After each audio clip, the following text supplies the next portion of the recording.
Guys, grabe, sobrang sobrang ganda no ng spread na to, no. Nasa inyo yung blessings and success, guys. Kasi dito sa ating unang reading, nakita natin na yung victory is naka-reverse. So ibig sabihin nito, maaaring may mga blocks kayo pagdating sa inyong success, sa inyong mga victories. Pero in this spread, nakita natin na parang gagabayan kayo ng inyong mga guides para ma-overcome nyo yung mga success. Kasi 'di ba sabi ko sa inyo, the reason kung bakit hindi kayo nagtatagumpay or hindi kayo umaasenso is because of certain blocks na balakid, no? Nagiging balakid sa inyong tagumpay. Pero in your case, mga kapiksi, nakikita natin na naliliwanagan kayo, okay? Kumbaga parang gagabayan kayo ng inyong mga guides, spirit guides, angel guides.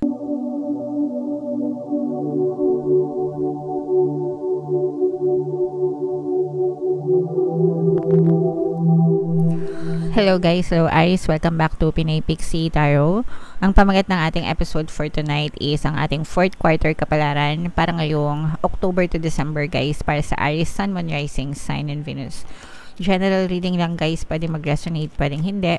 Combination ng positive and negative energy, mga kapiksi. Comment down below, guys, no, if naka-resonate kayo sa mga messages para sa inyo.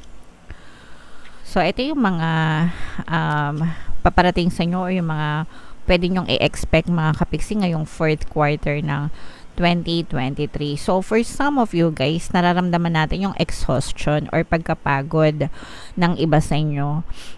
Siguro because all year long, wala tayong ginawa, inatupag kundi magtrabaho, bitbitin yung ating mga responsibilities sa buhay. So, may mga pagkakataon talaga na nabu-burn out tayo, napapagod, mga kapiksi. So, magpahinga ng konti, mag-rest, mag-recharge, mag-refuel, di ba? Kung may mga pagkakataon, lalo na ngayon, last quarter na ng 2023, most of the people I know, nagli-leave sila, no, vacation leave during mga December, ganyan. So, this is the best time for you to relax and rejuvenate, mga kapiksi, para makabawi kayo, maka-recharge kayo ng energy nyo, and samantalahin nyo na rin yung time na yon para makapagplano, i-assess nyo kung ano nangyari sa'yo buong taon ng 2023, tapos planuhin mo yung mga nais mong maganap mangyari sa 2024 para magkaroon ka ng guidance, gabay, kumbaga para sa mga goals mo, para makita mo rin kung nagkakaroon ka ng progress sa buhay mo. Okay? Swerte na, no, kung magkaroon ng shutdown, company shutdown. Hindi ko alam kung may mga ganun kayo, pero sometimes yung last 2 weeks ng December, di ba, holiday season, so most of the companies na sometimes during those times talagang offline sila or company shutdown para sa holiday. So, samantalahin yung pagkakataon na yun, guys, para makapagpahinga kayo. And ilagay sa tamang balanse ulit yung inyong pamumuhay, mga kapiksi. Okay, dapat balanse lang, work-life balance. Too much of something is bad, too less of something is bad din, hindi rin maganda. So, ilagay lang sa tamang balanse, guys. And for some of you guys, no, nakaka-move on na kayo, nakakawala na kayo. For some of you, you're gaining some kind of freedom, nakakawala. Parang may mga tinik sa dibdib nyo na, or mga nagpapahirap sa inyo, ganyan, na unti-unting nakakawala na kayo sa ganong klaseng cycle.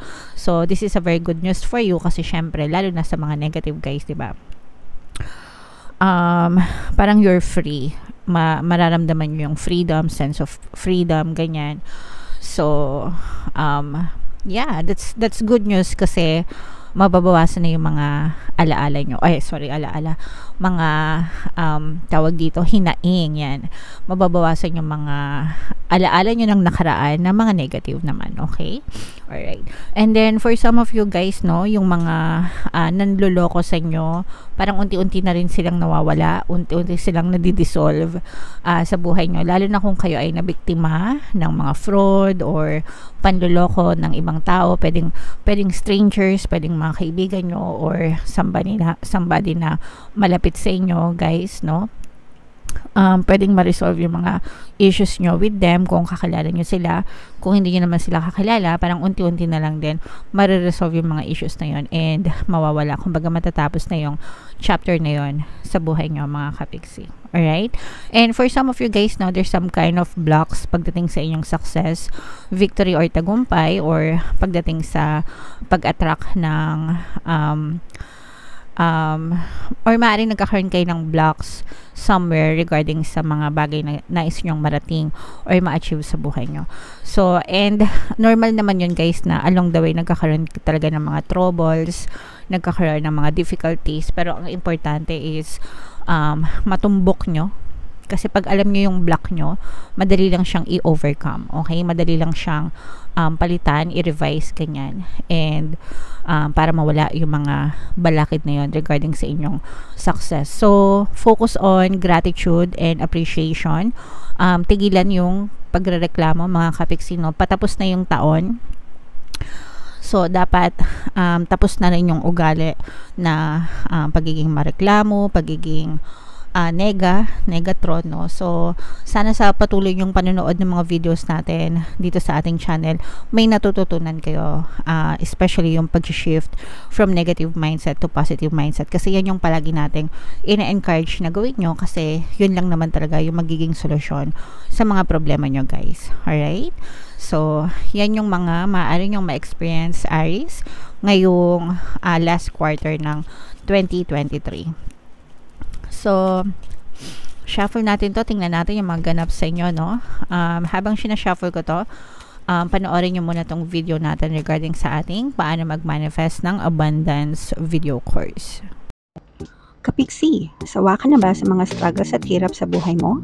Masipag ka ba at masikap sa buhay ngunit hindi ka pa rin umaasenso? Ilang beses ka na bang nag-attempt magnegosyo at mag-invest pero palagi ka pa rin nalulugi? Sa pagkakataon na ito ay maaaring may subconscious beliefs ka na nagiging balakid sa iyong pag-unlad at pagyaman. Introducing, paano mag-manifest ng abundance video course.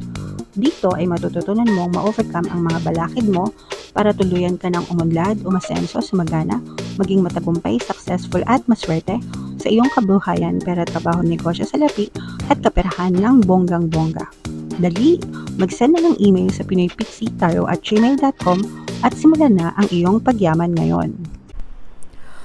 Alright, so mag-avail ka na ng course, Kapiksi. Sobrang ganda talaga niyan. And kapag natutunan nyo yan, talagang uunlad at aasenso yung buhay nyo, guys. Alright? So, Aries, kayo ay represent ng King of Wands, no, sa ating spread. Hahatiin natin to sa tatlong spread, mga Kapiksi, and tingnan natin. Pero, anytime from October to December, pwede nyo tong ma-experience, guys. Grabe, sobrang ganda, no, ng spread na to, no. Nasa inyo yung blessings and success, guys. Kasi dito sa ating unang reading, nakita natin na yung victory is naka-reverse. So, ibig sabihin nito, maaaring may mga blocks kayo pagdating sa inyong success, sa inyong mga victories. Pero in this spread, nakita natin na parang gagabayan kayo ng inyong mga guides para ma-overcome nyo yung mga success. Kasi, di ba, sabi ko sa inyo, the reason kung bakit hindi kayo nagtatagumpay or hindi kayo umaasenso is because of certain blocks na balakid, no? Nagiging balakid sa inyong tagumpay. Pero in your case, mga Kapiksi, nakikita natin na naliliwanagan kayo, okay? Kumbaga parang gagabayan kayo ng inyong mga guides, spirit guides, angel guides, para mapagtagumpayan nyo itong mga blocks na to, ma-overcome nyo yung mga balakid nyo, and eventually marating nyo rin yung tagumpay, mga Kapiksi, okay? And syempre kapag nagtagumpay, kadikit nun or kasunod nun yung mga blessings sa buhay nyo, okay? So, i-mind nyo na to. Comment down below, mga Kapiksi, mind success, mind victory, mind tagumpay, mind blessings, no? Para talagang ma-embody nyo itong feeling na to, yung gantong klaseng energy pagdating ng October, mga Kapiksi. May mga bagong opportunities pa, no? Na yung iba sa inyo, guys, parang feeling ko inaalok kayo or aalokin kayo sa trabaho nyo. Maaaring kausapin ka ng boss mo or ng bisor mo, tatanungin ka kung aalokin ka kung gusto mo bang i-take to additional task, ganyan, pero parang probationary. Tapos titingnan yung performance mo, and if you do well, pwede kang ma-promote or pwede kang magkaroon ng salary increase, okay? Parang additional task pero salary increase. Pero sa simula, parang testing the waters muna. Kumbaga, iti-train ka muna, titingnan kung kaya mo, and pag na-assess, tsaka magkakaroon ng salary increase.